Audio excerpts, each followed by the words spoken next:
about the ability, the capacity of the Metro storm drain to capture the contaminated water that's now, we now understand based on this data, is moving through the system 1 to 2 orders of magnitude faster than we initially thought? Right. That's a good question. We know a lot about the shallow of the aquifer, but I discussed before that, there are different flow zones in that aquifer. So we have potential in the shallow zones, and we know that the Metro storm drain is doing a fairly effective job at capturing those shallow zones. My question relies in those deeper zones and looking through there.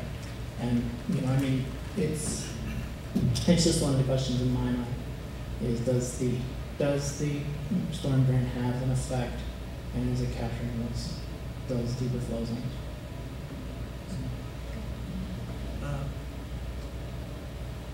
How much water is moving in the shallow zone relative to the middle zone and the deeper zone? That's a hard thing to quantify. And I've honestly never attempted to. I know, that the aquifer in the shallow zone is a lot thinner than the aquifer in that middle aquifer. So I would assume that there's more water flowing through that middle aquifer than through the shallow aquifer. But I've never actually tried to quantify how much is in the shallow as opposed to how much is in the deep. And I think, there's one thing that I would recommend you guys attend, and there's a site conceptual model being produced by ARCO and through the direction of the EPA, and they do plan on presenting that data. And I'm going to be in attendance for that meeting. And if you want to know more questions, if you have more questions, I do recommend that you attend that meeting, because their site conceptual model, they've had a lot of guys been working on it for a long period of time. And we're just 2 guys that have been working on this site for, I've been working on it for a year. I think Gary's been 6 months. Do you know when that meeting is? Is it November or December? December 14th. December 14th. That'll be at CFWEP. How about the fingerprint report? Do you have any idea when that will be out? We are currently working on that, and I will have I'm thinking we're going to have a rough draft out to NRB by the end of October.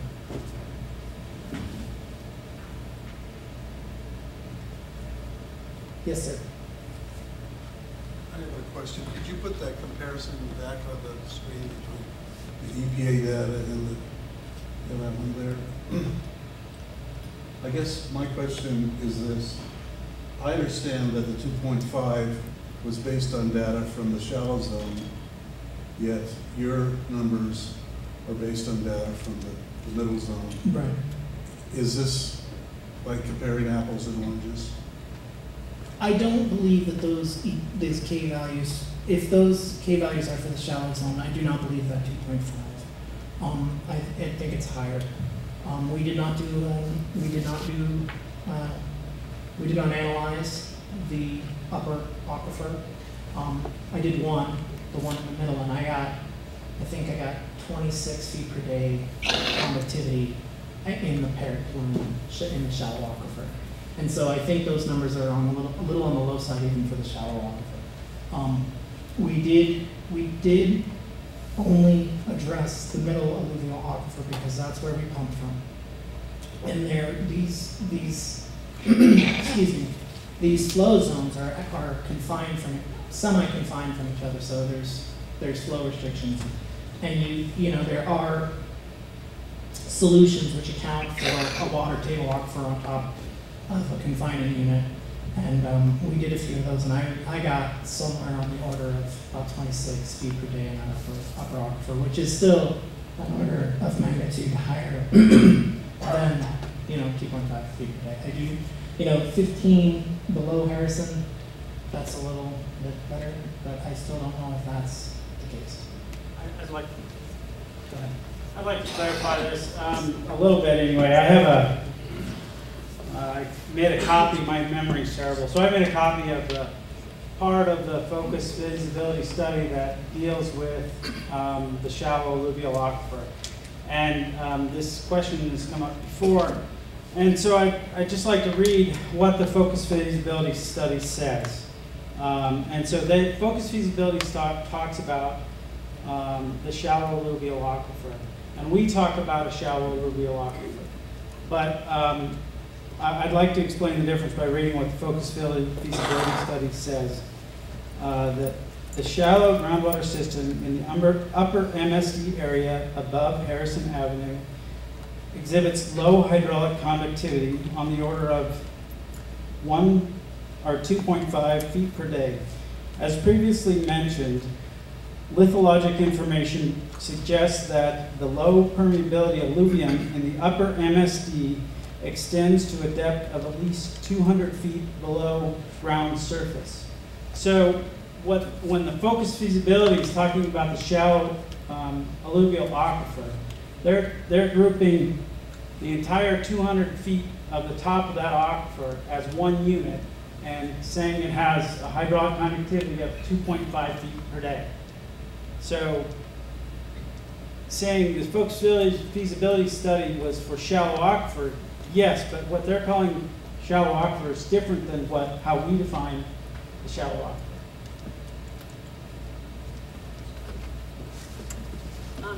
Do you feel that all of this water, whether it's going fast or slow, is ending up in the catch basins? Can I ask you to speak into the microphone? You can't hear me back. Thank you. Do you feel that all this water is ending up in the catch basins where, in theory, it is being cleaned? You mean the subdrain? In the subdrain? And then into those basins? Right. I don't really know the answer to that question.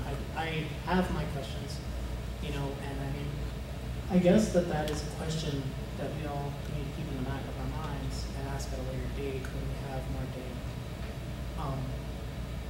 I would like to address to the council whether, the metro storm drain is effectively capturing the plumes at those deeper flow zones. I think that's a very important question for you guys to, know, and have answered for. So that's a great question. Just at this time, I just can't answer it. I don't know.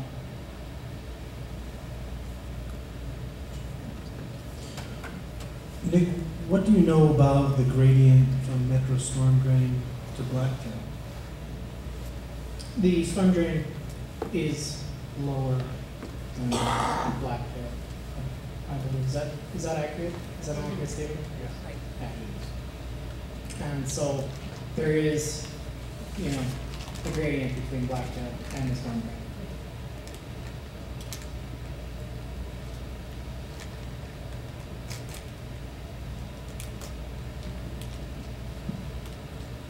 My name is Kim Draper, not too close to the microphone. I noticed in the report that the effluent was sent to lower area 1, and I wondered why it wasn't sent to Montana Resources. Because Pioneer Technical Services were the ones that were conducting the study, and they operate lower area 1, and so for them, it was the more, the most likely solution to the problem.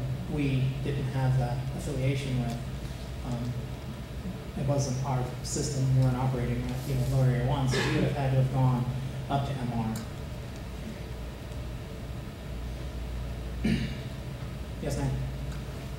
Did I answer that question? Yeah. That's a good question. Thank you. MR and the mining operations are part of the mine flooding operable unit, and Butte, and what we're talking about is part of the Butte Priority Soils operable unit. There are different responsible parties associated with each operable unit, and because of legal differences, we cannot just go to MR and say, you've got to take this water. They don't want it. They don't want to be associated with the BPSOU or become liable for anything. And so we needed to treat that water ourselves.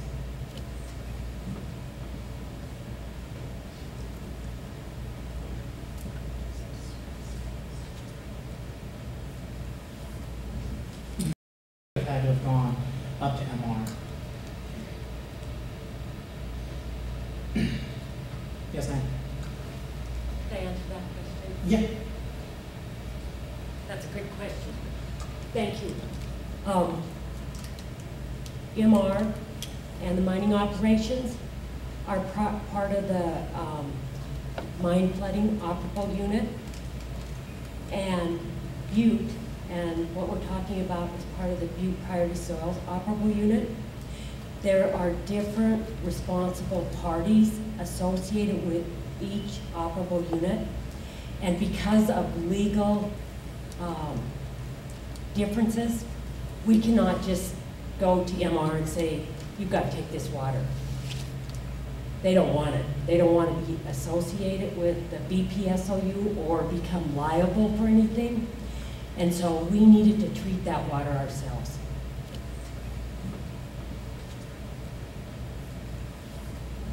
Any further questions? Okay. Could we ask questions of Pioneer? Pioneer has actually a chance. They're going to be coming up next. I'm Let's go sorry. ahead and let EPA and ARCO and DEQ make their comments, and then we'll continue with the question and after that. So, Sarah, EPA's up first. Let's go first, Sarah.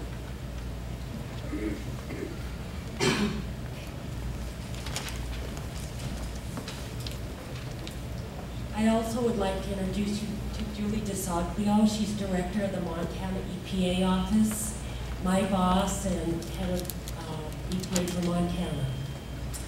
Hi, I just wanted to introduce myself. I haven't had a chance to meet most of you. I have been the EPA Office Director since January of this year. Most of you probably knew John Waddell for many years as our EPA Office Director.